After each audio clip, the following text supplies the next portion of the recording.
पहले नफरतें, जो थी पहले गालियां, आज वो है तारीफें, आज वही तालियां।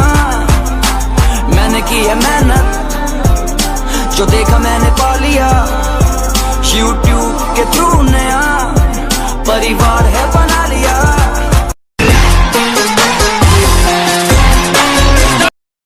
जय हिंद, वंदे मातरम। दोस्तों मैं हूं हंस और आज का वीडियो होगा स्पेशल लेडीज़ के लिए। काफ़ी लेडीज़ ये कहती रहती है कि सर हमको तो हमारे पति के साथ रहना है, पति किसी अदर पर्सन के साथ एडल्ट्री में है, पति हमारा कूल भी नहीं करता है, हमने सेक्शन 9 भी कर दिया, पति के साथ हम क्या करें कि हमको पति के साथ रहे, हमारे जो मौलिक अधिकार है वो दे हमको। तो उस सिचुएशन में पत्नियाँ क्या कर सकती, काफ़ी इंपॉर्टेंट हर पत्नी के लिए रहेगा जो घर बसाना चाहती है, जो अपने पति के साथ रहना चाहती है। ऐसा नहीं है कि पति लोग ही परेशान हैं, आज की डेट पे कुछ महिलाएं भी होती है जो परेशान होती है। और मेरे पे काफ़ी टाइम से लेडीज़ के लिए कोई वीडियो नहीं आ रहा था, तो आज मैंने सोचा एक पार्ट बना देता हूँ। मैं 3 पार्ट बनाऊंगा, मैं बहुत अच्छे वाले बनाऊंगा। ये पहला पार्ट आ गया, इसके बाद 2 पार्ट और बनाऊंगा, बहुत अच्छे रहेंगे। तो चलिए दोस्तों, नो टाइम पास, नो बकवास, सीधा करते हैं काम की बात। मैं हूँ हंस। देखिए दोस्तों, पत्नी पति के साथ रहना चाहती है, ठीक है, पति एडल्ट्री में किसी के साथ। पहली बात तो आप लोग ये कैसे कह सकते हो कि पति एडल्ट्री में किसी के साथ? कुछ तो आपके पास सबूत होना चाहिए ना भाई, कुछ तो आपके पास सबूत होना चाहिए ना। अगर आपके पास सबूत है ना तो फिर आप अच्छी बात है, फिर मैं आगे बताऊंगा उसका भाई। अगर आपके पास सबूत है तो, अगर आपके पास सबूत नहीं तो आप कुछ नहीं कर पाओगे। क्लियर कट बात है, चाहे आप कोई सा भी वकील कर लेना, कितना बड़ा कुछ भी कर लेना, एलिगेशन से काम नहीं चलने वाला, आरोपों से काम नहीं चलेगा। सबूत होना फिक्स, आपके पास उस चीज़ का सबूत होना जरूरी होता है, ठीक है। अब आपने सेक्शन 9 कर लीजिए। देखो, हस्बैंड भी कर सकता है, वाइफ भी कर सकती, दोनों से कर सकते हैं, कोई दिक्कत नहीं है भाई। आपका हस्बैंड आपको साथ नहीं रखेगा तो पहला स्टेप आपको सेक्शन 9 करना चाहिए। लेकिन अगर आप सेक्शन 9 नहीं करते हो तो उससे बेस्ट ऑप्शन होता है आप लोग SSP ऑफिस में जा सकते हो, ठीक है।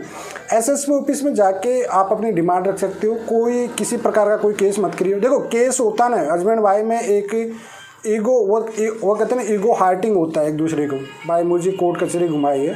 लेकिन एक सिंपल आप ADR ऑफिस में जाके SSP ऑफिस में काउंसलिंग ले सकते हो। जो भी आपके मतभेद है उसको दूर करा के एक बाउंडिंग एप्लीकेशन एग्रीमेंट बनवा सकते हो। भाई मेरा पति किसी से रखता नहीं, मेरे साथ जो भी आपकी डिमांडें हैं, तो उस तरह से आप एक एग्रीमेंट बना दीजिए। SSP उनको नोटिस भेजेगा, उनको बुलाएगा, और दोनों की जो भी डिमांड, देखो सच में आपकी जो बात होती है ना उसका एक एग्रीमेंट बन जाता है। तो मैक्सिमम 99% आपका सॉल्यूशन मिल जाता है SSP ऑफिस में, ठीक है। चाहे वो हस्बैंड हो चाहे वाइफ हो, ठीक है, दोनों का सॉल्यूशन वहाँ से मिल जाएगा।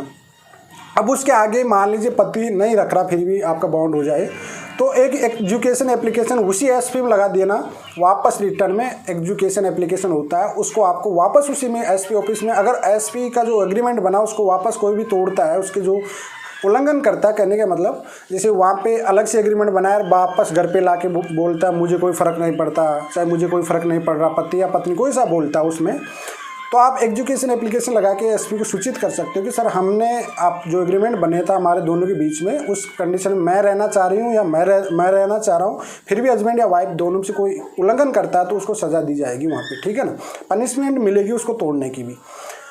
आगे का प्रोसेसिंग बताते हैं इससे बाद में। मान लीजिए वहाँ के बाद पुलिस कहता है कि आप केस कर दीजिए, लेकिन आपको सेक्शन 9 का स्टेप भी उठा लेना चाहिए। सेक्शन 9 आप भी कर सकते हो आपके पति के साथ, ठीक है। सेक्शन 9 में देखो रीजन होना चाहिए। ये सत्य है कि कोर्ट में या पुलिस या कोर्ट आपको बाउंड नहीं कर सकता, हस्बैंड वाइफ को दोनों को बाउंड नहीं कर सकता, लेकिन एक पॉइंट और भी ज़रूरी है, रीजन प्रॉपरली होना चाहिए आपके पास। अगर आपके पास रीजन नहीं है तो बाउंड कर सकता है। आप अधूरा ज्ञान ना लीजिए कहीं से भी, भैया आपके पास रीजन होना चाहिए दूर होने का, पति हो चाहे पत्नी हो, दोनों का दूर रहने का रीजन होना चाहिए, ठीक है ना। तो आपके पास रीजन नहीं होगा तो आपको रखना पड़ेगा। अब पत्नी क्या करना चाहिए, मैं पत्नी के लिए बता रहा हूँ भाई। सेक्शन 9 के साथ कहीं वकीलों से एडवाइस लोगे तो आपको वकील यही कहेंगे 498 केस कर दो वगैरह, DV कर दो, वह कर दो, लेकिन नहीं, आप खुद आज की डेट पे हर कोई पढ़ा लिखा होता है, वेल एजुकेटेड पर्सन होता है, NCRB के आप आंकड़े देखते हो, सब कुछ होमवर्क किया करो थोड़ा सा, ठीक है। आप कभी भी 498 केस मत किया करो, क्योंकि 498 आपको पता है 98% तक जुटे जाते हैं, आपके 5 से लेकर 10 साल खराब होना है, ठीक है, आपको घर बसाना है। तो आप लोग ये केस मत किया करो फालतू की, 498 टाइप के केस करने में कोई फ़ायदा नहीं है। आप चले जाओ डायरेक्टली डोमेस्टिक वायलेंस एक्ट में सेक्शन 17, 18, 19, 20, 21, 22, 23 तक होमवर्क करके ओपन करके इनको रीड करना अच्छे से, आपको डिटेल में पता पड़ेगा। आपके जो वुमेन प्रोटेक्शन एक्ट होते हैं, जो आपके जैसे जिस घर शादी हो के आपके जिस घर में गई है सास ससुर के में, आपको 16-17 में मिलेगा। अगर आपको उस घर में रहने नहीं दे रहा तो अलग से आपको घर बना के देगा। अगर वो घर बनाने की कैपेसिटी नहीं तो उसका आप रेंट देगा। अगर आप चाहते हो कि आपके घर पे कोई भी मकान होगा तो अगर वो वहाँ पे नहीं रहने दो अलग से आपके घर पे रहेगा। तो ये आपकी जो वुमेन प्रोटेक्शन एक्ट होते हैं डोमेस्टिक वायलेंस एक्ट 2005 में, तो ये वाले आप केस किया करो, क्योंकि आप अपने अधिकारों के लिए लड़ रहे हो। आप 498 टाइप का, डोमेस्टिक वायलेंस टाइप का ऐसा मत करिए। जो आपके एक्ट होते हैं बहुत सेक्शन होते हैं, अलग अलग होते हैं, उन सेक्शन में से 16 से लेके आप 21-22 तक के सेक्शन लगा दिया करो। लेडीज़ के फ्यूर के सेक्शन होते हैं, उस कंडीशन में उसको रखना ही पड़ेगा। सबसे बेस्ट तरीका आपका घर बसाने का यही है कि आप अपने वुमेन प्रोटेक्शन एक्ट को यूज़ कीजिए। जो आपके मौलिक अधिकार है ना उनको यूज़ कीजिए। अब आप डीवी कर रहे हो, आपके पास कोई लीगली सर्टिफिकेट नहीं है, मेडिकल लीगल सर्टिफिकेट आपके किसी भी प्रकार का नहीं है, आप ज़बरदस्ती से डीवी लगा रहे हो, परिवार के नाम झूठे ऐड कर रहे हो, पता ना आपको सुप्रीम कोर्ट के अच्छे से जजमेंट आ रखे हैं, आजकल सब कुछ सर्चिंग कर रहे हैं, ठीक है। और अच्छे से जजमेंट अगर आप झूठे होते हो, एलिगेशन अगर आपके झूठे साबित होती है, आपको ऑटोमेटिकली डिवोर्स मिल जाएगा क्रूरल्टी ग्राउंड पर। सुप्रीम कोर्ट मानता है कि अगर झूठा के एलिगेशन लगा रही है पत्नी तो उस पर आपको ग्राउंड में क्रूरल्टी केस पे ऑटोमेटिक आपको तलाक मिल जाएगा। तो ये आपके पास काफ़ी चीज़ होती है। बाउंड कराने के बाद एक और ऑप्शन होता है आपके पास। उसके बाद बाई पति सारे दिन बार बार इधर उधर जा रहा है, मान लीजिए कोर्ट की बात भी नहीं मान रहा, उसके बाद आपके पास होता है habeas corpus, article 226। High court में जाना पड़ेगा, आपको एक रिट डालनी पड़ेगी हाई कोर्ट में। फाइनल कहते हैं ब्रह्मास्त्र आपके लिए, लेडीज़ों के लिए वही होगा। फिर भाई बार बार तुमने सेक्शन 9 भी किया, कोर्ट में आपके सेक्शन 9 आपके फ्यूरी में भी रहा, फिर भी पति नौटंकी पे नौटंकी कर रहा है, ना आपके प्रोटेक्शन दे रहा है, जो वुमेन प्रोटेक्शन आपके अधिकार है वो भी नहीं दे पा रहा, ना आपके साथ रहना चाह रहा है, तो भैया आपके पास फिर हाई कोर्ट में एक एप्लीकेशन डालना ही है। अपने अधिकारों के लिए लड़ना चाहिए। ऐसा नहीं कि भाई पति गलत है पत्नी हम गलत है, जो आपके अधिकार है घर बसाना है तो बिल्कुल आपके अधिकार के लिए लड़िए। 226 आर्टिकल में आप उसे बाउंड कराइए, अच्छे से कंडीशन उसको रखिए उसके सामने। आपको या तो घर में रखेगा ही, रीज़न नहीं है तो रखेगा ही, ठीक है। नहीं तो आपको एल्यूमिनियम भी देगा, वन टाइम हुआ पूरा देगा, डिवोर्स देगा तो आप डिमांड कर दीजिए। Domestic women protection act section 20 होता है जो आपको अधिकार देता है कि आप अपना खर्चा पानी उससे मांग सकते हैं, दिक्कत नहीं है, ठीक है ना। तो ये महिलाओं के लिए काफ़ी अधिकार होते हैं। अब आप 498 टाइप के केस करते हो जिसमें आपका टाइमिंग, मनी वेस्ट, समाज में इज्जत खराब, सब कुछ खराब हो जाता है। लेकिन जो आपके अधिकारियों के लिए लड़ रहे हो तो उसमें कोई इज्जत खराब नहीं हो रही, आप अपने अधिकारियों के लिए लड़ रहे हो भैया, वो आपका लीगली अधिकार है, आप अपने अधिकारियों के लिए लड़िए। ऐसा नहीं कि पति ही गलत है, नहीं, पति भी गलत है तो पत्नियाँ भी गलत है। लेकिन कुछ पत्नियाँ होती है जो काफ़ी हरासमेंट होती है, वो केस भी नहीं कर पाती, अपने राइट अधिकार होते हैं उनको भी नहीं पहचान पाती।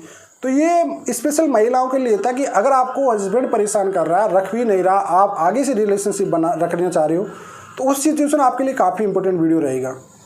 ये वाले किया करो आप लोग, जो मैंने बता दिया आपको पूरी डिटेल में वीडियो एक एक पॉइंट में, तो आपको कभी दिक्कत आएगी नहीं किसी भी प्रकार से। या फिर आपको साथ नहीं रख रहा, जैसे आपके फ्यूर में सेक्शन 9 हो गया, ठीक है, आपके फ्यूर में सेक्शन 9 आए तो आप लोग फिर उस पर मेंटेनेंस का केस कर दिया करो, खर्चा पानी दो, रेंट एग्रीमेंट का आप किराए से रह रहे हो उसका दीजिए, बच्चे हैं तो बच्चों का सेक्शन 25 में जाके कीजिए। आप लोग इस तरह से उसको परेशान मत करिए, आप लोग फालतू के झूठे नहीं, आपके जो राइट है ना वो वाले केस कीजिए। बच्चों का खर्चा पिता का देने का राइट होता है, देना पड़ेगा बच्चे का खर्चा, रख नहीं रहा तो आपका खुद का खर्चा देना पड़ेगा, मकान में नहीं दे रहा तो आपको किराया देना पड़ेगा पति को, सब कुछ आप ले लीजिए, आपके अधिकार है, पूरे अधिकार है आपके। 17, 18, 19, 20 की डोमेस्टिक वायलेंस में वुमेन प्रोटेक्शन एक्ट में होते हैं जो ये आपके अधिकार हैं, आप इन अधिकारों का यूज़ कीजिए ना।